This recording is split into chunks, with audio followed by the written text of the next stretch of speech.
Hello, boxing fans around the world. Thank you for joining us once again here on Talk and Fight for another episode of Boxing News Today. Congratulations, by the way, to Miyamoto out of New Zealand for winning her fantastic and winning the Knockout of the Week award from Mike Orr and Cedric Ben. Great victory by her. Speaking of women in the ring, someone who we've profiled and spoken to on Talk and Fight, Hollie Towl secures WIBA European crown against Italy's Nadia Falhai. Hollie Towl may be only 18 years of age, but already she is competing at the highest level in the professional game, just as she did as an amateur, winning no less than 5 national championships, as well as many other regional accolades. Since turning pro in September of 2020, the sensational teen has racked up an impressive 6-0-0 record and is the youngest world champion of either gender, having secured the Women's International Boxing Association Featherweight World Championship back in September 2021 with a win over Argentina's Cristina del Valle Pacheco. On Sunday afternoon, Towl stepped up a division to challenge and beat former Italian amateur national champion Nadia Falhai to secure the Professional Boxing Council's PBC Super Featherweight European Championship by unanimous decision, winning every round on the judges Carla Fox and Stephen Teague scorecards, and winning all but 3 rounds, which Judge Adrian Thorne scored as a draw on his card. On paper, this was as close as genuine 50-50 contest you possibly wish for. Exceptional amateur careers with both unbeaten as professionals, so it's no surprise then the actual fight soon became a full battle royale. Fantastic stuff. The full story on boxing247.com. Go check it out. Fantastic stuff. Elsewhere, someone who we've been reporting on, Ernesto Mercado, and remains unbeaten with his impressive knockout to kickstart 2022. And this was the fight I was telling you last week, taking place in Commerce Casino, then Commerce, California. Super lightweight rising prospect Ernesto Tito Mercado, who's now 4-0 with 4 knockouts, scored another impressive knockout this past Saturday night, that'd be February 12th, at the Commerce Casino in Commerce, California, as he annihilated Mark Mizuria, who's 2-3-1 with 1 knockout, to keep his knockout streak alive. The fight was promoted by Red Boxing and Elite Boxing Promotions, and congratulations to Mercado for his victory. And again, more information on his fight and his career over at boxing247.com. Coming up, 3 undefeated fighters from Orlando, Florida, Sean Mason, Derek Jackson, and Fabian Lopez Neves, will compete in separate bouts as part of the non-televised undercard before Showbox the New Generation card this Friday night at the Caribe Royale in Orlando. That's taking place February 18th. Tickets are already on sale. Mason, 21 years old, is coming off a first-round stoppage over Ubaldo Lara on October 16, 2021 in Hallandale, Florida, while Hubbard, who's 33, is a 10-year professional with wins over Winston Anderson, who's 4-0, RJ Lasse, who's 12-1. Hubbard has faced 10 undefeated fighters and is coming off a loss to Bill Hutchinson on January 29th in Pittsburgh. Jackson, who's 19, already has wins over 3 undefeated fighters in Antonius Grable and Jose Rafael Salazar. And in his last outing, he stopped Mike Palazzo in the opening round. That was back on January 7th in Orlando. All 4 of Hatley's wins have been against undefeated foes. Marcus Garza, who's 5-0, Randall Fernandez, who's 2-0, Tracy Magruder, who's 5-0, and Kerry James Jr., who's 4-0. In his last bout, he lost a split decision to Vlad Panin, who's 11-1. That was back on December 19th in Atlanta. To make note of some of the additional fights that are going on, as again, I'm going to refer you to the boxing247.com website because there is plenty more action that night.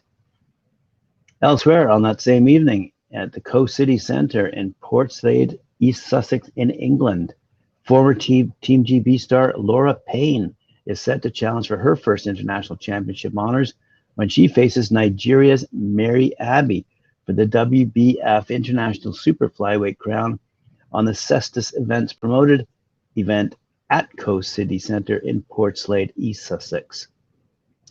Payne, who pro debuted just 7 months ago in July of 2021, is on a fast track for World Championship honors, and quite rightly so. She oozes serious talent from every pore, and what's more is willing to take on all comers, as proved by her decision to go toe-to-toe with Mary Abbey, whose record stands at 3-0-0, with all victories coming by way of knockout, after her original opponent, Ghana's Letitia Abbott, failed to receive her visa in time. Speaking from her home earlier, Payne said, "I can't wait to get into the ring on Friday. I've got a tough girl in Mary, but I'm in boxing to climb the rankings and overcome anyone that's in my way to get to the top.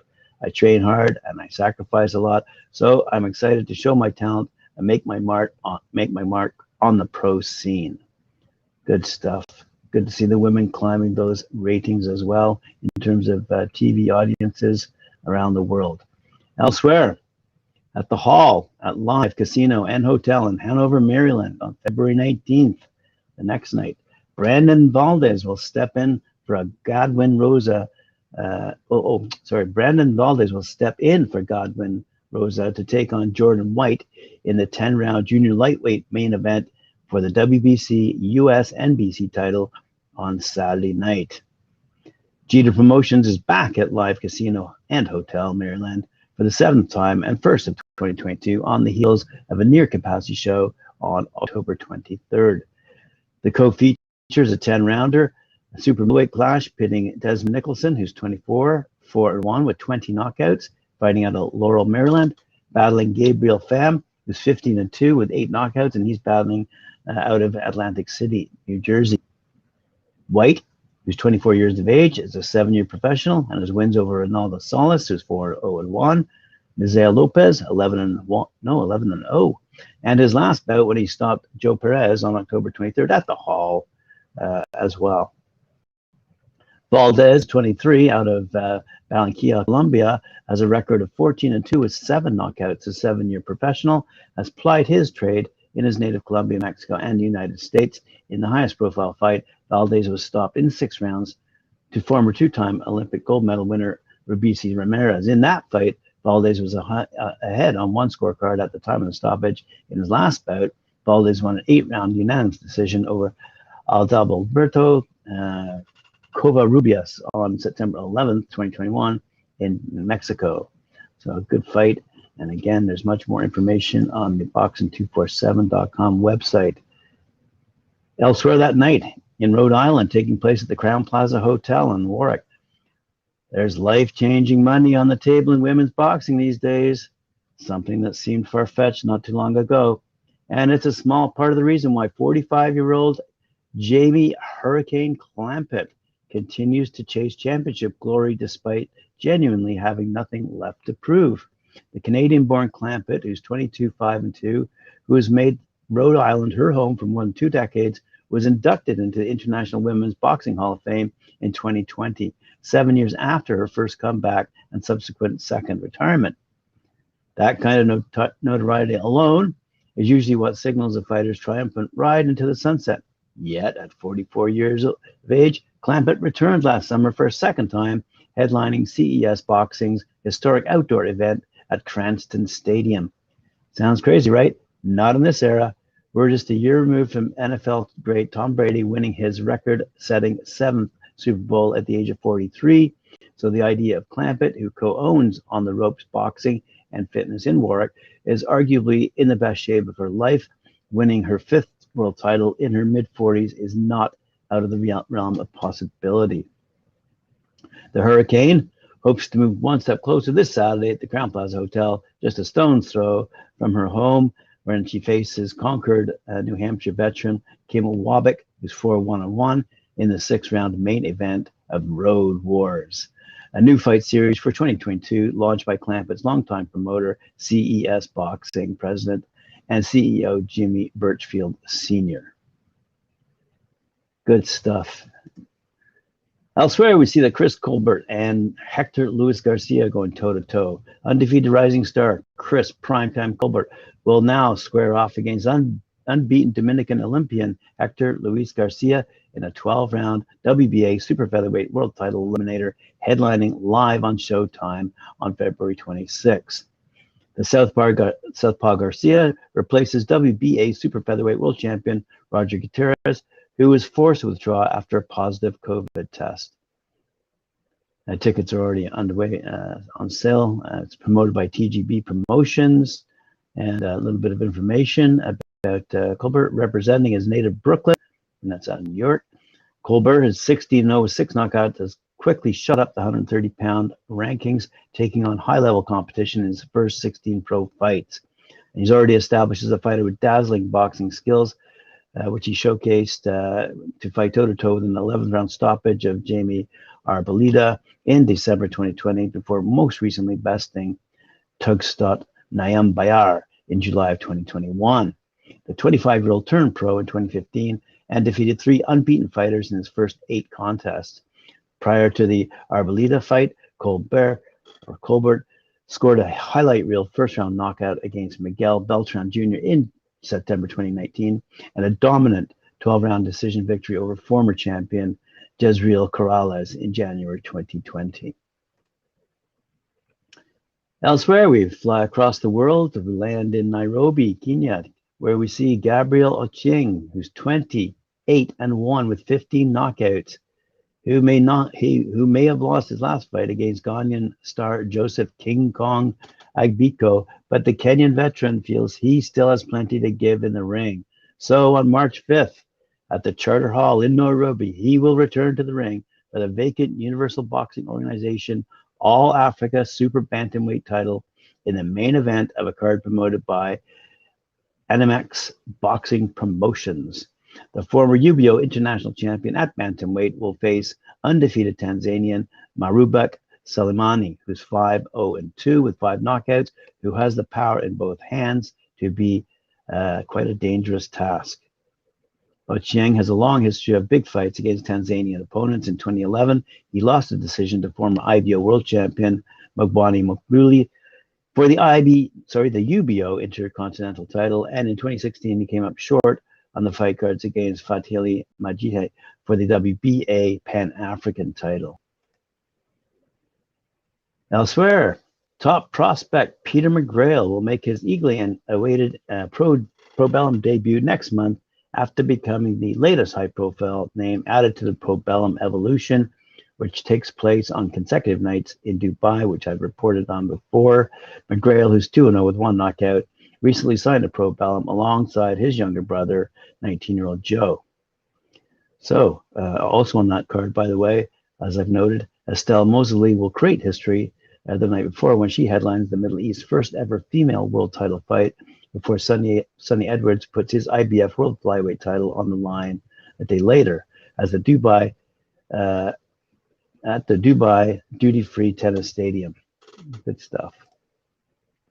Speaking of Probellum, the company has signed WBO European middleweight champ Danny Dignam, the Essex-born southpaw who's 14-0-1 with 8 knockouts, who retained his title by beating compatriot Grant Dennis at York Hall, turned professional in 2016, and is yet to suffer defeat.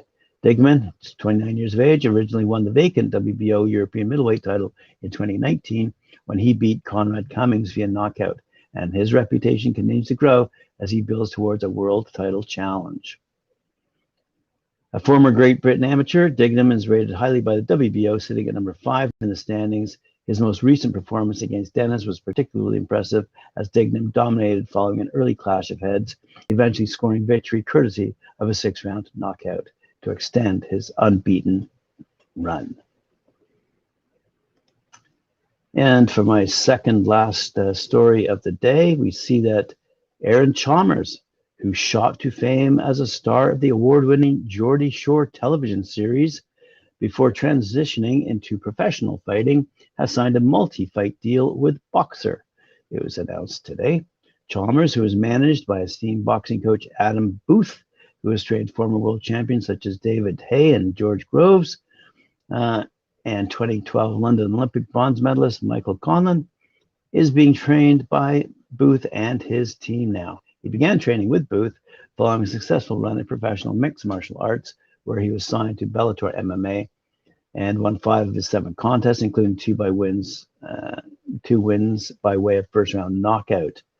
With 2.3 million followers on Instagram alone, Chalmers has a huge audience following every move, but the likable majority doesn't feel any pressure from that. Instead, he says it drives him to be the best he can be. And for my last story of the day, this comes by way of the corporate world. Triller has announced today they have retained David Tetro. Wow. Triller, the AI-powered open garden technology platform for creators and parent company of Triller Fight Club, today announced that tenured executive David Tetro will join the latter as president.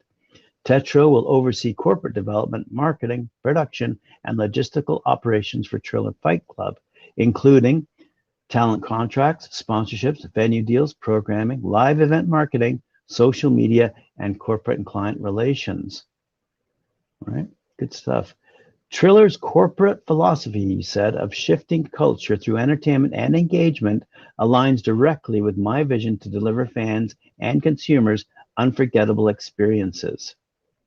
The magnitude of this new opportunity was something I could just not pass up. I look forward to joining the Triller team, and I'm excited to build upon a one-of-a-kind athletic and entertainment experience Fight Club provides. And, you know, Tetro is no slouch in the boxing world or entertainment world. Tetro joins Triller Fight Club following executive stints at Golden Boy Promotions, Fox, Warner Brothers, and Sony. He also serves as an adjunct professor for the University of San Francisco in the prestigious Sports Management Master's Program. Tetro holds a BA and MA from California State University, Los Angeles, as well as a Master's of Fine Arts degree from UCLA. He also serves as chairperson for the board of directors for the Dean's Advisory Board at California State in their School of Business and Economics. Wow.